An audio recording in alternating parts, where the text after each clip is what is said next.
guys, let's get started. We're writing linear equations from a table. So if you check here, I'm going to zoom in just a little bit so you can see it better. Ooh, that's a lot of zooming in. Anyways, the table shows the temperature. Sorry, backing up.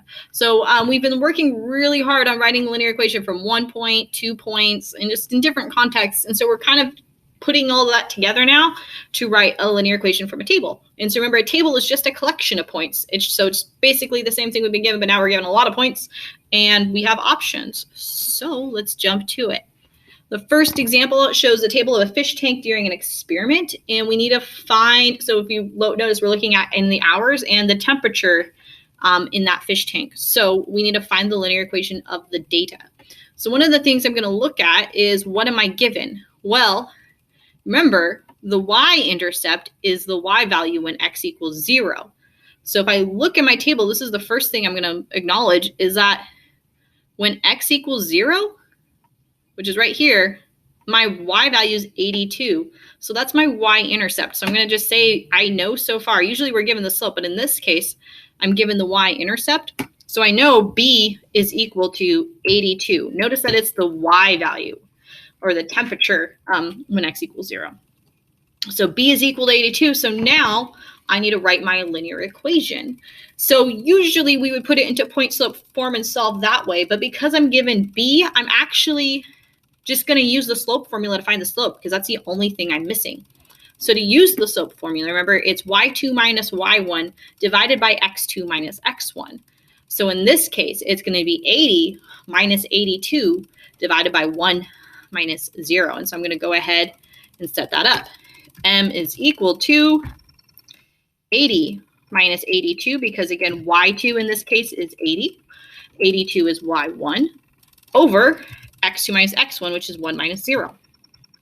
If I do the math, 80 take away 82 is going to give me negative 2, and 1 minus 0 is 1. And then negative 2 divided by 1 is just negative 2. So my slope is negative 2. My y-intercept is 82. So then my final equation is y equals, remember, it's mx plus b.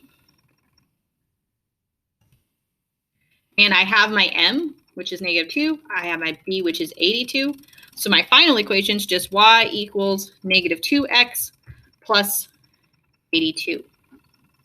So it's not too bad. And actually, this is even way easier than if we're working with 2 points or even just 1 point, because well, in this case, technically we were given 2 points, but we quickly identified that the y-intercept was 82 because it's the y value when x equals 0. So then it was really just using that slope formula to find the slope, which was negative 2. So in this example B, we're doing the same thing. We're writing a linear equation for the given situation. So notice Elizabeth's cell phone plan lets her choose how many minutes are included each month. So the table shows the plan's monthly cost for a given number of included minutes, x. So x represents the minutes, and we need to write a linear equation in slope-intercept form to represent the situation.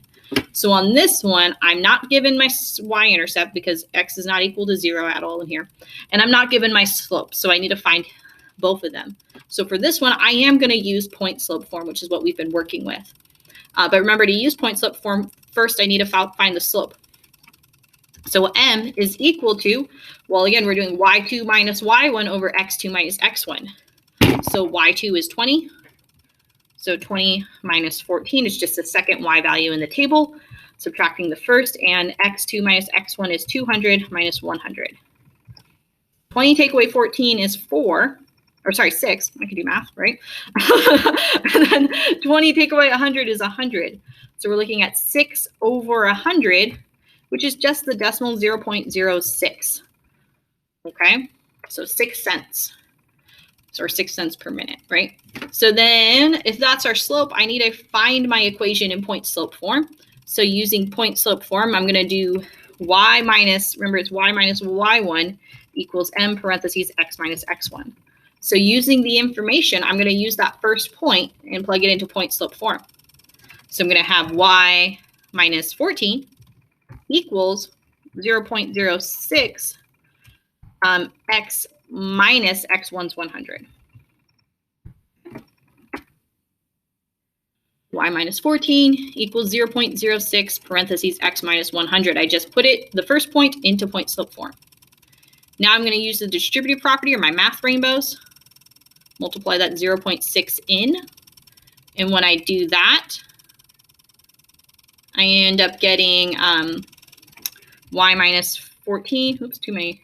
Y minus 14 equals 0.06x, because I just slap them together. And then 0.06 times 100 is going to be minus 6. So now I'm getting close. I'm in my last step. My last step is to add that 14 to both sides, because remember, I want to have it in y equals mx plus b, which means I need to have y by itself. So I'm just going to add 14 to both sides. Oops, should probably put the right number. When I add 14, that cancels. So then I'm going to be left with my final equation, which is y equals 0.06x. Negative 6 plus 14 is 8. So my equation is y equals 0.06x plus 8, which what that means is that it's going to cost an initial fee of $8, and then it's 6 cents per minute. That's what this interprets into.